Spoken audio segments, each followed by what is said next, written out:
already আমাৰ মুখ্যমন্ত্ৰী ডাঙৰীয়াই মিয়া দাদাগিৰি কৰিবলৈ এতিয়া অসমত কোনো ব্যৱস্থা ৰখা নাই আৰু এইবিলাক কোৱা কথা ইলেকশ্যনৰ ভোট পোৱাৰ কাৰণে কথাবিলাক কৈছে গতিকে কোনো কাৰণত ইয়াত মিয়া দাদাগিৰি চলিবলৈ দিয়া নহ'ব কংগ্ৰেছ আৰু ইউডিএফ দুইটাই এইবিলাক তেওঁলোকে মানুহক দেখাই এটা কথা কৈ থাকে আৰু ভিতৰি তেওঁলোকে মিলি পিনে এই নিৰ্বাচনী দেওনা পাৰ হ'বৰ কাৰণে এই কথা বতৰাবিলাক কৈ আছে অসমৰ মানুহে জানে যেতিয়ালৈকে হিমন্ত বিশ্ব শৰ্মা থাকিব তেতিয়ালৈকে ইয়াত কোনো মিয়াৰ দাদাগিৰি নচলিব অখিল গগৈ কৈছে যে কুশলদৰী বহুত ল' ষ্টেণ্ডাৰ্ড নিৰ্বাচন ষ্টেণ্ডাৰ্ড ল' ষ্টেণ্ডাৰ্ড নিৰ্বাচনত এই কথাবিলাকে গুৰুত্ব নাপায়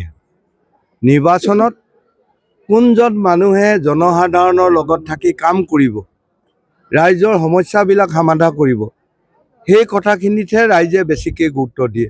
কাৰণ আপোনালোকে জানে যে মই কোনো দল নথকাকৈও নিৰ্দলীয়ভাৱেও ৰাইজৰ মাজত কাম কৰি পিনে মই নিৰ্দলীয় এজন বিধায়ক হিচাপে বিধানসভালৈকে গৈছিলোঁ আৰু তেতিয়াও ৰাইজৰ লগত থাকি ৰাইজৰ সমস্যাবিলাক সমাধান কৰিবলৈ চেষ্টা কৰিছিলোঁ আৰু তাৰ পাছত 16 চনত মই পুনৰবাৰ ভাৰতীয় জনতা পাৰ্টিৰ পৰা থাওৰা সমষ্টিৰ পৰা মই বিধানসভালৈকে আগবাঢ়ি গৈছিলোঁ আৰু সেই সময়ত থাওৰা বিধানসভা সমষ্টিত যিখিনি কাম কৰিছিলোঁ ৰাইজে এইখিনি কথা শিৱসাগৰ ৰাইজেও জানে যে মোৰ লক্ষ্যটোৱে হৈছে ৰাইজক সমস্যাৰ পৰা উদ্ধাৰ কৰা